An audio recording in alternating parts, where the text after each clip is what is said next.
Move that the House take note of miscellaneous business. The Honourable Judith Collins. Oh, Mr. Speaker, what an extraordinary week it's been. Yes. We've seen something that I didn't think was ever possible, and that is that David Shearer has shifted his position on the fence. And he's done that. He's done that. I think it's the same fence, and it's about mining. We've heard 4 years of Labor against mining, how we could turn ourselves to Australia except without the mining, and all of a sudden, Mr. Speaker, we've got, no, now we quite like mining. We're quite close to the government. I think that's what we heard from Mr. Shearer or someone of his ilk. Anyway, so I never thought we'd see it, but he's still not quite sure about it, so he's going to check. So extraordinary. And what we've seen from the government is, well, of course, we ignored him, because, I mean, why wouldn't you? But at the same time, we've seen the Christchurch recovery plan delivered just the other day. Fantastic plan, and I would like to congratulate all the people involved in that.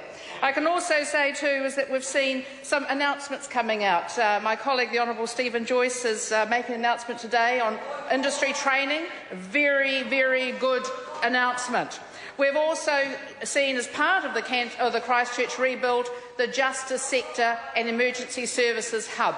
This is a first for this country. This will be building on the work of the justice sector from the Christchurch Canterbury earthquakes, where they learnt to work together, where they learnt to pool resources, and this is the way forward. Now, that was announced. I think it's going to be a fantastic event and a fantastic facility where we're going to have police working together, based in the same area, the courts just along the building. We're going to have corrections there, that part of the prison service that doesn't actually involve the prisons itself. But also we're going to have emergency services like fire and ambulance. And that is going to lead to not only obviously some efficiencies around funding, but it's going to lead to some massive efficiencies around operations, and it's going to actually look at where we should be looking, not these silos that we've always had under Labor and before, but actually looking at how we can deliver better public services. Right.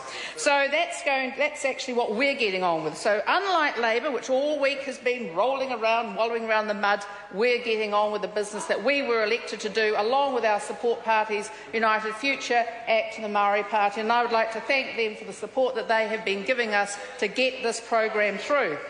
And in the meantime, what we're doing in law and order, well, in the justice sector, just the other day, the Prime Minister and I announced our Better Public Services Justice Sector Plan. And yet again, a plan to deal with the issues, targets around reoffending, targets around crime. And of course, the opposition might bellow and say, well, it's easy for National because National's got the crime rate down to 1982 levels. I didn't hear them say that quite, but they could say that.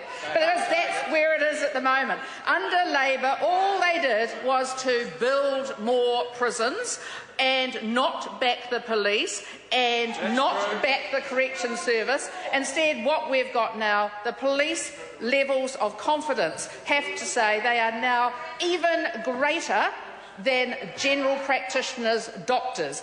The police are now the most trusted agency in New Zealand, bar none. Now, that has nothing to do with the state that Labor left them in under the Honourable Annette King and others. It has everything to do with that this government has done, backing the police, giving them the powers, letting them get on and do the job, not second-guessing them, not doing what Annette King did the other day after one of those trials you're aware of ones where she bagged the police, went off on Q&A on TV and said comments like apologising. Well, forget that, Mrs King, not under this government. We back the police and we back them to fulfil the law. And when the police needed the search and surveillance bill through, did Labor deliver on it? No.